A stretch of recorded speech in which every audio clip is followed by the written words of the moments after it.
Achelois is a little-known figure in Greek mythology, but the richness of her associations reveals a deeper truth about the nature of healing, femininity, and divine gentleness in ancient thought. Her name, translating roughly as "she who washes away pain," immediately places her in the realm of purification and restoration, two sacred concepts in Greek ritual and religion.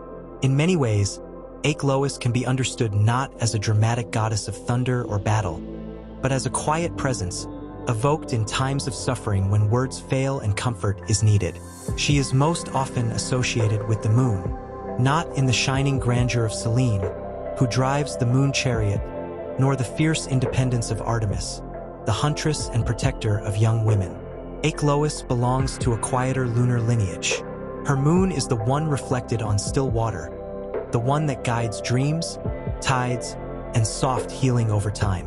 The Greeks were acutely aware of the moon's connection to the human body, particularly to cycles, fluids, sleep, and change, and Achelois represents that connection's nurturing, restorative aspect. She may have been called upon in times of illness, grief, or mental suffering, not to remove pain with force, but to ease it gently, like water smoothing stone. Interestingly, some sources refer to Achelois in the plural, *Acheloids*, describing a class of water nymphs or nature spirits.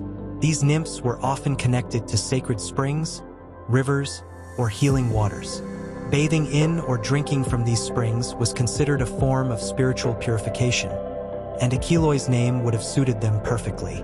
The image here is that of women journeying to a cool spring under moonlight, drawing water in silence, and asking for a pain to pass.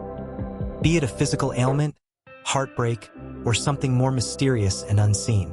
These are the kinds of rituals in which Achelois would have been present. Her link to water is further suggested by her name's resemblance to Achelois, the god of the Achelois River and one of the oldest river deities in Greek mythology. Achelois was considered the father of many water nymphs, so Achelois may have been thought of as his daughter or close kin. In myth, Achelois is also a shapeshifter, turning into a serpent, bull, or torrent in his battle with Heracles.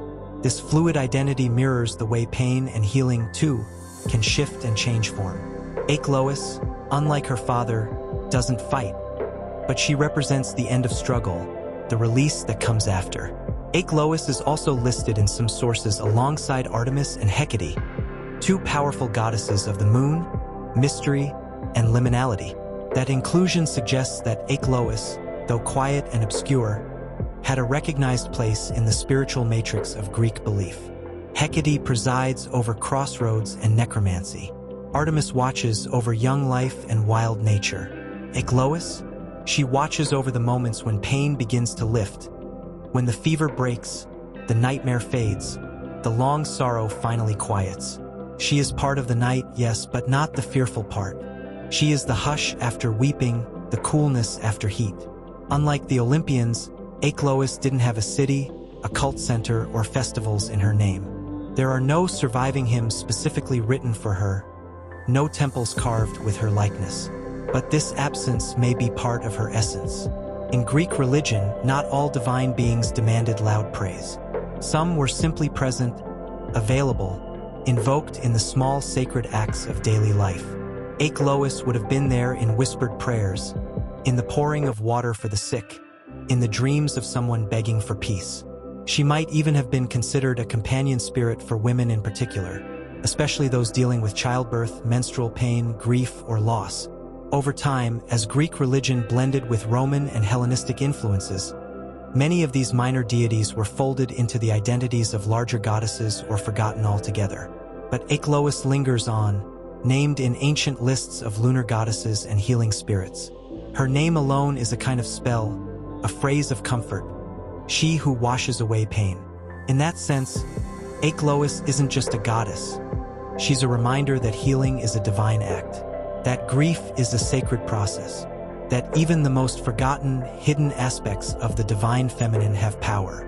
Achelois may not have had myths written about her, but her presence is felt wherever moonlight touches water, and wherever pain is met not with resistance, but with grace.